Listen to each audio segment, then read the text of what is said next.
દર્શક મિત્રો, આપણી સાથે સૌરાષ્ટ્રથી સ્થાનિક પત્રકાર ધીરુભાઈ પુરોહિત જોડાઈ ચૂક્યા છે. ધીરુભાઈ, હાલ સૌરાષ્ટ્રમાં કેવો માહોલ જોવા મળી રહ્યો છે? કઈ પાર્ટી આગળ છે?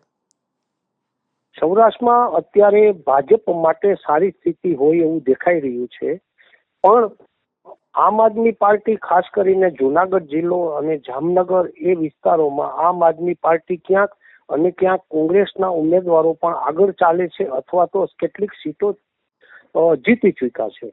આવી સ્થિતિ વચ્ચે સૌથી વધુ સારી સ્થિતિ ભારતીય જનતા પાર્ટીની થશે એવું શરૂઆતના પરિણામો પરથી દેખાય છે, પણ ગઈ ચૂંટણી પછીના જે પરિણામો હતા એના પ્રમાણમાં ક્યાંક ભાજપે ઓછી સીટોથી સંતોષ માની અને ચાલવું પડશે એવું દેખાઈ રહ્યું છે. ધીરુભાઈ, કઈ બેઠકોમાં રસાકસીનો માહોલ જોવા મળી રહ્યો છે?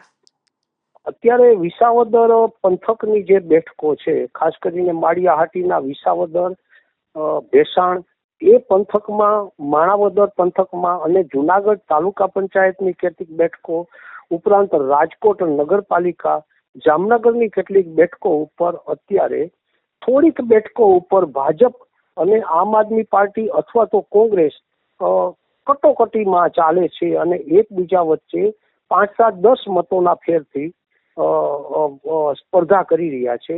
આ વિસ્તારો મેં જે હમણાં વાત કરી એ વિસ્તારોમાં કોંગ્રેસ સૌથી વધુ ફાઇટ ભાજપને આપે છે, એના પછી આમ આદમી પાર્ટી ભાજપને ફાઇટ આપી રહી છે. જી, અને કઈ બેઠકો ધીરુભાઈ એવી લાગી રહી છે કે જે ભારતીય જનતા પાર્ટીના હાથમાંથી જઈ શકે છે? વિસાવદર પંથકની કેટલીક બેઠકો, તાલુકા પંચાયતની બેઠકોના પરિણામો આવ્યા છે. એમાં વિસાવદર તાલુકા પંચાયતની બરડિયા બેઠક છે. જિલ્લા પંચાયતમાં પણ ક્યાંક ભાજપની વિસાવદર કે ભેસાણની બેઠક છે કે માળિયાહાટીના વિસ્તાર અને ક્યાંક માણાવદર પંથક જે છે ધારાસભા મત વિસ્તાર, એમાં મેંદરડા પંથકની બેઠકોમાં ક્યાંક ને ક્યાંક અત્યારે છેલ્લા સમાચાર મળે છે ત્યારે જુનાગઢ જિલ્લા પંચાયતની ડુંગરપુર બેઠક છે, એમાં કાળુભાઈ ભાદરકા જીતી ચૂક્યા છે.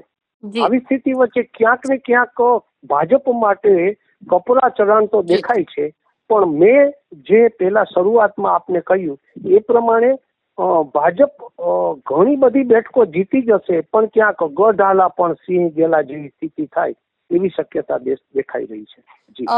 ધીરુભાઈ, રાજકોટના જંગલેશ્વરમાં કેવો માહોલ છે? કારણ કે જંગલેશ્વરમાં મોટું બુલડોઝર ફર્યું હતું, તો ક્યાંક ને ક્યાંક ભાજપને લઈને રોષ તો જોવા મળી રહ્યો હતો.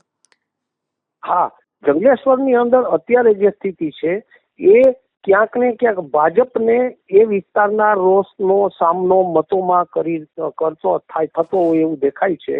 હજી આ જે રોષ છે એ હું માનું છું ત્યાં સુધી રાજકોટ કોર્પોરેશનની ચૂંટણીના પરિણામો એટલે 12-12:30 પછી ખબર પડશે, પણ ક્યાંક ને ક્યાંક જંગલેશ્વર વિસ્તારમાં લોકોનો રોષ છે એટલે ત્યાં મતદાન ઉપર પણ એની અસર થઈ છે અને ક્યાંક ને ક્યાંક કોંગ્રેસને એ વિસ્તારમાં સમર્થન મળી રહ્યું હોય એવું પ્રાથમિક તબક્કામાં દેખાય છે.